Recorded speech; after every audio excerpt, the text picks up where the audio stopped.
I think it's helpful if I start by reminding you that GDP, the economy, has essentially three components: exports, public domestic spending, and private domestic spending by firms and households. The problem that the Russian economy has, and the problem that many other emerging economies have these days, is that all three of those engines for growth have run out of energy.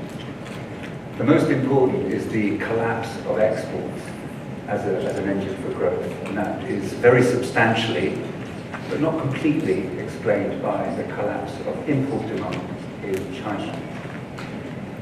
It also, the sort of export shock that Russia and other emerging economies have been receiving is also partly explained by a collapse in the growth rate of global trade, which is a badly understood but very important phenomenon. So, the starting point is that Russia and other emerging economies have been hit by this really nasty negative external shock. The problem that Russia and other countries have is that neither public domestic spending nor private domestic spending can offset that shock. Take fiscal policy first, public domestic spending. In Russia and in many other countries, Turkey, South Africa, Brazil, the government is unable and unwilling to use fiscal policy to offset the negative external shock that's generated by the collapse of Chinese import growth. In Russia, it's the case, I think, that, we'll hear from Mr. Oreshkin soon, but in Russia it's the case, I think, that it's simple, following a kind of economic logic. When income goes down, therefore spending must go down. In other countries, it's in South Africa and Turkey, it's more to do with a more complex set of calculations about the loss, immediate fears of a loss of sovereign creditworthiness. So exports have disappeared as an engine for growth. Fiscal policy is not available to offset that shock. And private domestic spending is also constrained, because one of the things that's true of the Russian economy and many other emerging economies is that during the export boom, during the commodity price boom, there was also a credit boom. And because we've already had a credit boom, the amount of risk appetite that exists in domestic credit markets in Russia and in many other countries is very weak. And so the domestic credit market in these countries is unable to support or create the funding necessary to support private domestic spending. So at the moment, all three of the components of GDP have run out of energy. The engine's gone. What I sometimes describe as a broken growth model. If you have a broken growth model, one of two things is going to happen. Either the government comes up with a fantastic set of structural reforms that will revive animal spirits and shift the supply curve of the economy. That's not happening in Russia, it's not happening in almost any emerging economy. It's happening kind of in India, it's happening kind of in Indonesia, but hardly anywhere else. In the absence of structural reform, the only response to a broken growth model is that the currency will reprice the economy's growth prospects by falling in value.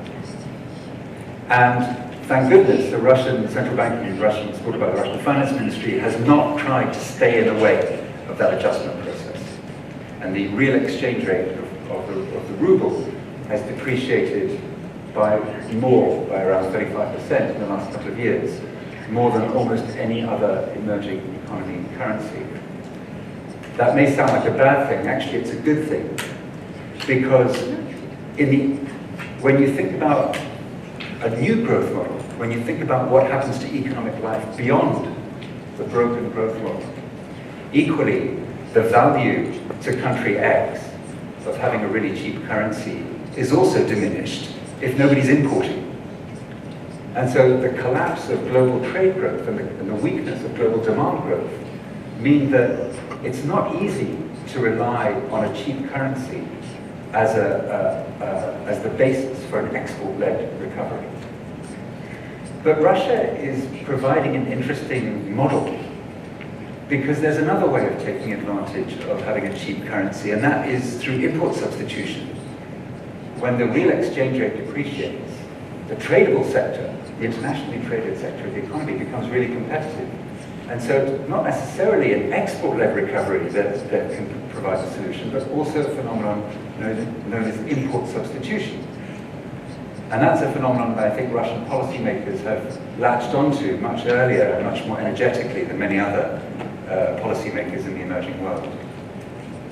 Of course, what has happened in Russia is that the process of taking advantage of a cheap ruble to support import substitution is being supported in turn by various protectionist measures, particularly the suspension of food imports, more recently the Prime Minister's decree suspending the imports of software for government institutions.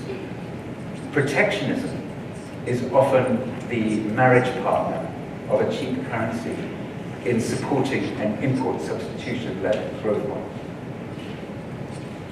That may be good news for Russia, may be good news for individual economies, and we see protectionism becoming more evident in Brazil, in India, for example, in China.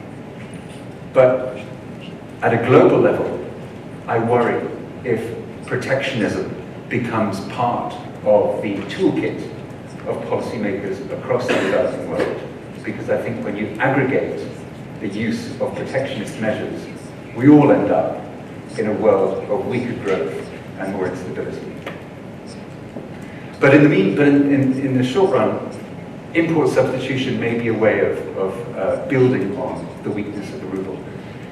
The second point, now I'll make it very quick because I'm already running over time, I apologize, is the idea that infrastructure can provide a part of the way out of the broken growth model. And I think the most encouraging news that I've seen this year is actually coming from China in the form of One Belt, One Road. One Belt, One Road is China's grand economic strategy to create a sort of China-friendly economic space in Central Asia, Eastern Europe, Middle East, Southeast Asia, Southwest Asia, and it's a kind of infrastructure trade zone. And China has committed vast amounts of financial resources just in the last few months to supporting infrastructure development in the context of its One Belt, One Road projects. And I think that could be particularly good news, particularly for the former Soviet Union, given the nature of the space that it exists in, and also for Asia. So import substitution, infrastructure, may be part of the response to this broken growth model. But I think it's important to understand the broken growth model for what it is. Emerging economies have very little chance of being optimistic about the path to recovery.